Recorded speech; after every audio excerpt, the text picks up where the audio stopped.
கடவுள் பத்தி ஒவ்வொருத்தருக்கும் ஒவ்வொரு புரிதல் இருக்கும். என்னோட புரிதல்ல இருந்து வேணா ஒண்ணு சொல்றேன், உங்களுக்கு புரியுதான்னு பாருங்க. அம்மையும் அப்பனும் தந்ததா, இல்லை ஆதியின் வல்வினை சூழ்ந்ததா, இம்மையை நான் அறியாததா,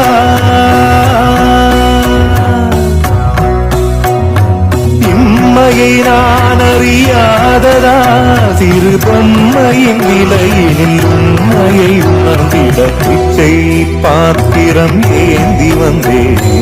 ஐயனே ஐயனே, பிச்சை பாத்திரம் ஏந்தி வந்தேன். ஐயனே ஐயனே.